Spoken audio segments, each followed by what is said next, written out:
Lockdown के कारण देश की अर्थव्यवस्था पटरी से उतरी हुई है। वहीं international ratings agency S&P global ने कहा है कि भारत में कंपनियों की रेटिंग या यूं कहें साख के और नीचे जाने का खतरा है। S&P के मुताबिक अगर कंपनियों की आमदनी और स्थिति में सुधार 18 महीने से ज्यादा लंबा खिंचता है जो उनकी रेटिंग और घट सकती है।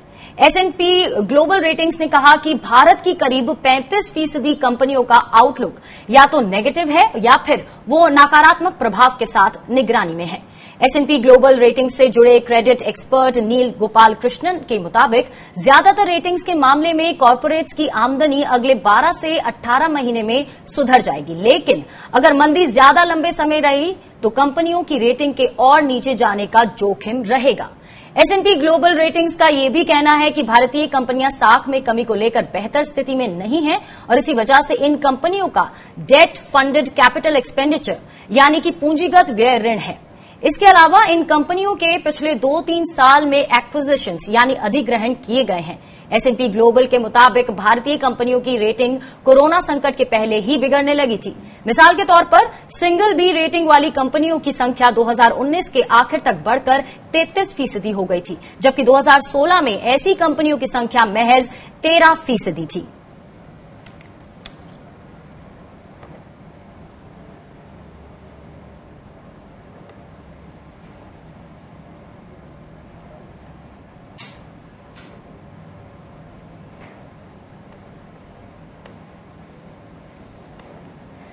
हमारे साथ मयंक मिश्रा, वरिष्ठ आर्थिक पत्रकार, S&P पर इस रिपोर्ट पर चर्चा करने के लिए जुड़ चुके हैं। सर, आपका स्वागत है।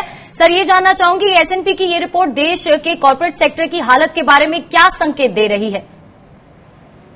ये देखिए, लेटेस्ट जो जीडीपी का आंकड़ा आया था वो मार्च तक के क्वार्टर का था, तो उसी से हमको और उससे पहले के सारे इंडिकेटर्स क्लियरली इंडिकेट कर रहे हैं कि हमारा इकोनॉमी जो है बहुत ज्यादा स्लोडाउन में ऑलरेडी है। उसके बाद से कोरोना का संकट हो गया और उस स्लोडाउन को कोरोना के संकट ने और उसके बाद के लॉकडाउन ने और ज्यादा एक्सेलरेट कर दिया। तो जो पहले बात हो रही थी, पहले ये बहस नहीं हो रही थी कि स्लोडाउन को लेके ये बात हो रही थी कि ये सिक्लिकल है या स्ट्रक्चरल है।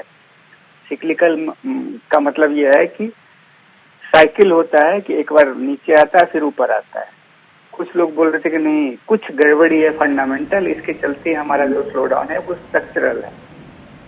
तो कोरोना संकट से पहले ये इस तरह की बहस हो रही थी कि हमारा स्लोडाउन है कितना डीप है, कितना दिन तक चलेगा और इस स्लोडाउन को ठीक कैसे किया जा सकता है।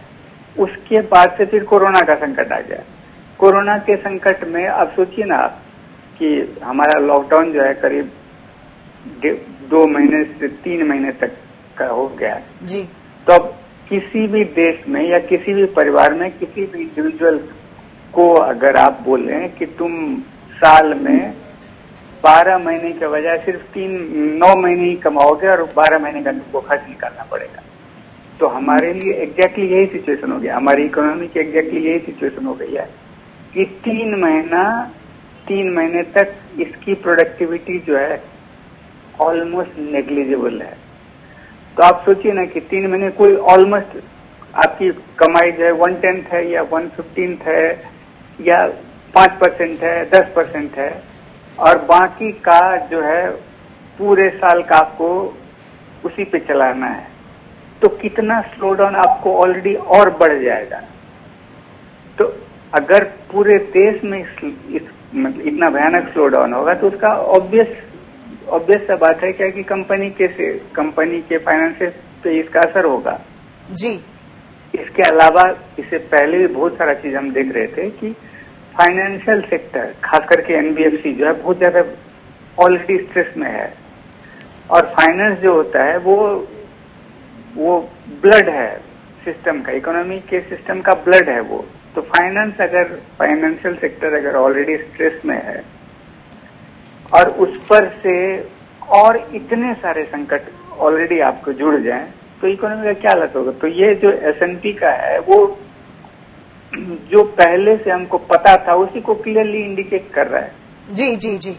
तो स्थिति गंभीर है और आगे भी चल के गंभीर हो सकती है। S&P ग्लोबल रेटिंग्स का ये भी कहना है कि भारतीय कंपनियों की जो साख है उसकी कमी को लेकर बेहतर स्थिति में नहीं है और अगर मंदी यूं ही चलती रही तो आगे भी ये साख कम होती जाएगी। बहुत बहुत शुक्रिया सर हमारे साथ जुड़ने के लिए और चर्चा के लिए।